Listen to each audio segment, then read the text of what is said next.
Vlog day 639. How long can I keep this ash alive, you ask? We're gonna find out in a few weeks.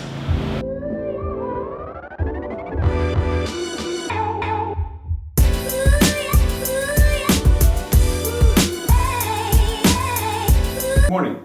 Yesterday we crossed a monumental milestone on my way to popping that bottle on becoming a full-time creative, and I figured that I should probably talk about that a little bit because I'm still not quite there and I don't want to jinx myself, but going full-time creative, being a full-time creative person is very likely going to look and feel like I accomplished it very quickly or overnight, but the reality is that I've been working on it, working towards it for the better part of a decade. This video is for the dreamers, like the creatives that hope and wish and dream of actually being full-time professional creative someday. And not so much that I'm explaining something you don't know, but maybe something that the people around you don't fully understand or realize about the pursuit that you're undertaking. If you want to be a painter, nobody's going to pay for your early stick figures. And if you want to be a musician, nobody's going to pay you to learn how to play the guitar. If you want to master any creative pursuit, you have to do it because you love it. Like, you have to be passionate about it. Nobody's going to pay you. The main motivation has to be in here. And that's really it. The reason this is important isn't because you don't know this, but because a lot of people don't seem to realize that. Like, in order to write a book, even if you sell your first book and it does well, you put in a lot of work not knowing whether or not that's going to go anywhere. Hundreds of hours. Not to mention all the time you spent learning how to write, studying story, paying attention to what's going on, really understanding the mechanics, developing your characters, developing your world, developing everything that goes into it, and then writing the book. That's years of experience just to make one thing. And then there's a possibility nobody's even gonna like that thing. I don't know if you could hear me at that last stop very well. Positions in the world. What I was trying to say was, like, if you want to own a restaurant or your own chain of restaurants, that's not something you can just jump into either. You have to work really, really hard at that. You have to work in restaurants, you have to understand business, you have to learn a lot of things. The main difference, however, is that people will pay you to work in a restaurant and to learn the business and to figure things out. And it's going to require a massive risk on the other end, a huge risk. Not trying to downplay the risk that's involved in other careers. All I'm trying to say is, at least you get paid to wash dishes. Got a lot of work done there. It's a very scattered day all around, but I managed to get some work done. That's the aside from all of this. Now, for some of you who are getting started in the creative pursuits, whatever, maybe you're still on the pipe dream, and maybe this is actually something for you, because the reality is that the majority of people that go into anything creative don't make any money for a long time while they're doing it. And if they do, it's probably doing side jobs. Like, you can make money doing video stuff, but it's not gonna be any glamorous work for a long time. Same with writing. You can write copy, but it's also not gonna pay very much, and it's gonna be a lot of work for not a lot of reward. And ultimately, for a lot of us as creatives, our goal is to be paid to create what we want to create. Why does this guy have a shopping cart? And for many of us as creatives, the goal is ultimately to get paid to create what we want to create, the things that we're passionate about, and that is what takes the most time. You can make some money doing creative things earlier on, but again, it's not going to be exactly what you want to be doing. And still, you have to already have a skill set to get paid to do those things, and nobody's going to pay you to learn those skills. The reason I'm bringing this up is not to bemoan the situation. It's just reality, right? This is the way the world works, and that's okay. And I put in a lot of time. I've written a lot of books. I've made a ton of videos, and I've made very little money doing any of it. At the end of the day, that's just the way it goes. You write a bunch of books, nobody likes them, and eventually you write one that's good enough because you've spent all that time writing those books. Same with the videos. If you look at it, I mean, I made probably a solid 400, 500 videos before I actually started making any money on Patreon. And that's part of the reason that I'm making this video today, is to celebrate the fact, but also be a little bit sober about it. So I'm celebrating the fact that we crossed the $1,000 a month mark on Patreon, which is huge. And that puts us halfway to the goal of being a full-time creative as defined by the bottle on the wall. Maybe not by the ultimate dream, but it's definitely like a very realistic thing. The sobering part is that by the time we get there, I'll have probably made 700, 800, 900 videos just to get to base level. And then you start. Basically, then you have a job. That's crazy.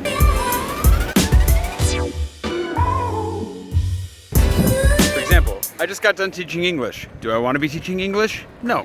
Do I need to be?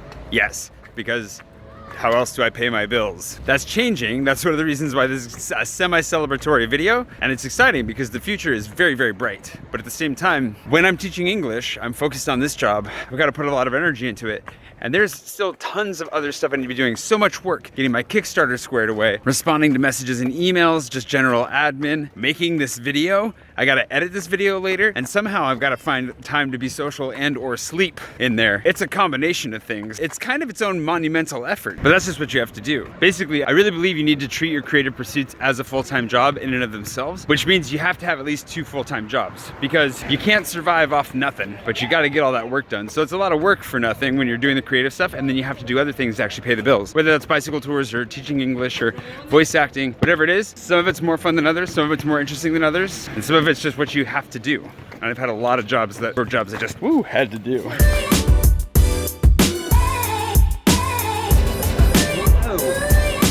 So what difference does it make? I mean, at the end of the day, if you think about it, the 5-6 hours that I spent dedicated to teaching today, including commute time, I could have sat down for like an hour and planned this out better, like really actually written out my thoughts for an hour. That makes such a huge difference if I could just dedicate some time every morning to actually sitting down and writing out my thoughts rather than thinking on the fly, because let's be honest, sometimes that really doesn't work out so well. The other thing is then it also means that I can get more B-roll. You know, I can put together a more beautiful video, but as it is, I'm just filming on the fly because I have so much work to get done today and a scheduled period of time where I have to be dedicated to English teaching, so I'm not even getting the other work I need to get done.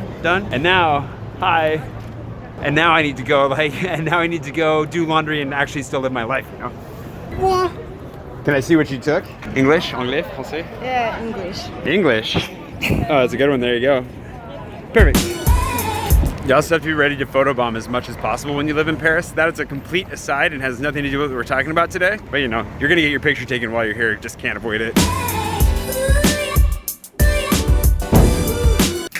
And my brain just went totally blank. Just imagine though, if I had that much extra time. So if you think about it, every day, when I just got home, it's after 6 p.m. I still haven't eaten dinner yet. I need to do laundry. I also probably need to start cleaning up in here / moving stuff the heck out of here. I need to get the map off to my cartographer tonight, which means I need to finalize my own sketches of it, which I'm really not near doing. I don't know how long it's gonna take me, probably a couple hours worth of work. Hopefully not that much time. And then, you know, whatever other stuff, like you've got comments to respond to, emails, messages. I have a bunch of things I need to send out media kit wise to move this on, blah, blah, blah, blah, blah, blah, blah. It cascades from there. And I still have a good 3 hours of editing this video to go tonight. And then I gotta do it all over again in the morning. So anyways, I talked with Karis about this. When we were on the ship, we went and got shawarmas, and she's already got a good head on her shoulders. She knows what's coming. But the reality is, if you want to pursue a creative career, again, I'm not complaining. None of this is complaining. It's just hoping to illuminate and also instruct anybody who's wanting to follow this path. As somebody who's hopefully making some progress, I feel like I'm finally making some headway. It's taking me years to get here. I self-published my first book in 2011, July of 2011, and guess who's still not a full-time writer? Me. And granted, partially that's because I could write better, partially that's because I just haven't gotten lucky, partially, whatever. But a lot of it's just, you just gotta keep trucking away at it, working, refining, and moving back around and trying again. In the same way, even though I've only been vlogging every day for the last year and a half, that's still 600 and some videos that I've had to make to get to where I am right now, on top of the hundreds of videos that I made before that, all of the learning that went into that, years and years of practicing on editing and filming, talking on camera, writing stories, presenting things, all of it. It all adds up to that 10,000 hours, right? Is what you're hoping for. I don't know if you buy into the 10,000 hours. You don't have to buy into it directly, but it's a really good guideline to say it's gonna take you 10,000 hours to master any given skill. That is a lot of time. And those 10,000 hours come out of the same 24 hours everybody else has. And again, if you're lucky and your passions align with something people are willing to pay you to do as you go, whatever kind of career that is, and you have an entry-level job that pays and you can learn the basic skills while earning a paycheck, that's amazing, because then it still frees you up to live a life outside of work. But for those of us whose passions align with things that don't pay, we have to do that job. Like when I started working at Arby's, or when I was a cook, or when I did bike tours, or whatever else. You have to do that job so you can earn your keep, pay your bills, and then you have to spend your after hours working on refining this skill set.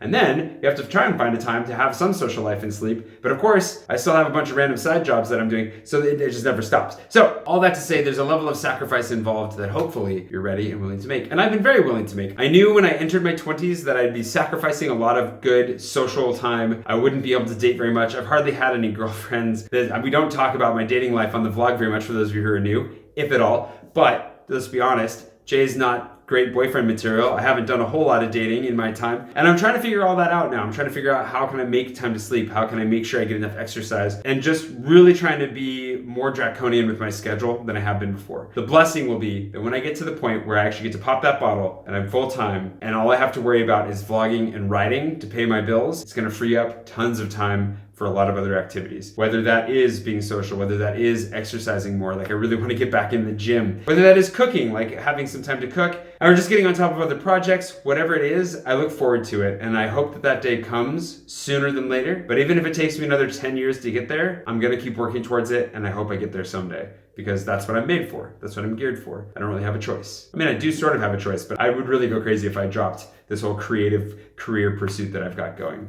Anyways, what do you think about that? Go ahead and leave your thoughts down in the comments below. If you'd like to get behind me in particular on the whole supporting me going full-time creative, Patreon is probably the best way to do it. I, of course, will link to it, as I always link to it in the video, and on the end screen, you'll see a little orange box pop up that says Patreon. If you'd like to jump in, even for as much as $1 a month, it makes a huge difference. Every dollar counts. It adds up significantly. So please consider doing that if you wouldn't mind. And of course, if you just want to buy a t-shirt or figure out some other way, you're more than welcome to do that. I understand Patreon is not for everybody, and don't worry about it. I will appreciate your support in any other way, but I am aiming to make this my full-time job. And if you haven't been around before, the reason the Patreon is so important is because then it's democratized among all of you, my viewers. I don't suffer if one or two of you want to drop out at any point, or if you're tight on money and need to drop out for some reason, whatever it is. And I'm not relying on things like sponsorships and whatever else that I've got to scramble for. And then as soon as you start getting sponsorships, my fear is, of course, that it'll affect my content, potentially. I'm okay having sponsorships. Don't worry. I know some of you freak out when I say I don't want sponsors. I just don't want sponsors to mess with what we've got going on here. All that to say, if you want to jump on Patreon today, that would be great. I would really appreciate it. We made it past $1,000 a month, and it is blowing my mind, and I think it's only up from here. I really hope so, because it's been a lot of work. Anywho, with that, we'll talk more about this in the future, I'm sure. I got through my day. I'm gonna go do all that other stuff I just talked about doing, and then edit, and I will see you bright and early tomorrow morning for yet more madness. And I think Rena's gonna be modeling the shirt of the month as well, so hopefully that works out. And I will see you tomorrow.